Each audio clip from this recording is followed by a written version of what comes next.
News first channel ಹಾಗೂ ಡಿಜಿಟಲ್ನಲ್ಲಿ ಜಾಹೀರಾತು ನೀಡಲು ಈ ನಂಬರ್ಗೆ ಸಂಪರ್ಕಿಸಿ. ನಮಸ್ಕಾರ, ನೀವು ನೋಡ್ತಾ ಇದ್ದೀರಾ ನ್ಯೂಸ್ ಫಸ್ಟ್ ಲೈವ್. ನಾನು ಮಧುಸೂದನ್. ಮೊದಲಿಗೆ ಹೆಡ್ಲೈನ್ಸ್.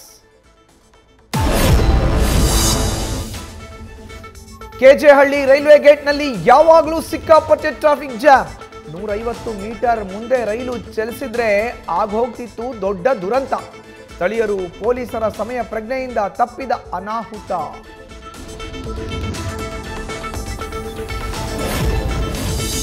ಸ್ಥಳೀಯ ಸಂಸ್ಥೆಗಳ ಎಲೆಕ್ಷನ್ ಮೇಲೆ ಡಿಕೆ ಶಿವಕುಮಾರ್ ಕಣ್ಣು. ZP, TP, ಗ್ರೇಟರ್ ಬೆಂಗಳೂರು ಚುನಾವಣೆ ಘೋಷಣೆ ಮೊದಲೇ DCM ಕಸರತ್ತು. ತಮ್ಮ ಪಟ್ಟು ಸಾಮರ್ಥ್ಯ ಸಾಬೀತುಪಡಿಸೋಕೆ ಲೋಕಲ್ ವಾರ್ನ ಮತ್ತೊಂದು ವೇದಿಕೆ ಮಾಡ್ಕೊಳ್ತಿರೋ DK.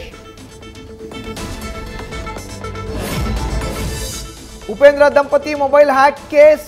ಬಿಹಾರದ ನಳಂದ ಮೂಲದ ವಿಕಾಸ್ ಅನ್ನೋ ವ್ಯಕ್ತಿಯ ಅಕೌಂಟ್ಗೆ ಹಣ ವರ್ಗಾವಣೆ. ತನಿಖೆ ಇನ್ನಷ್ಟು ಚುರುಕುಗೊಳಿಸಿರುವ ಪೊಲೀಸರು. ಗದಗ ಉಪನೋಂದಣಾಧಿಕಾರಿ ಕಚೇರಿಯಲ್ಲಿ ಗೋಲ್ಮಾಲ್. ಕೋಟ್ಯಾಂತರ ರೂಪಾಯಿ ಮೌಲ್ಯದ ಭೂಮಿ ಲಪಟಾಯಿಸೋಕೆ ಸಂಬಂಧಿಕರ ಜೊತೆ ಸೇರಿ ನಕಲಿ ದಾಖಲೆ, ಮೃತ ವ್ಯಕ್ತಿಯ ಸಹಿ. ಪ್ರಶ್ನೆ ಮಾಡೋಕೆ ಹೋದ ನ್ಯೂಸ್ ಫಸ್ಟ್ ಪ್ರತಿನಿಧಿಗೂ ಲಂಚದ ಆಮಿಷ. ಇದೇನಾ ದಕ್ಷ ಪ್ರಾಮಾಣಿಕ ಆಡಳಿತ? ನ್ಯೂಸ್ ಫಸ್ಟ್ ನಿರ್ಭೀತಿಯಿಂದ ನಿಮ್ಮ ಪರವಾಗಿ.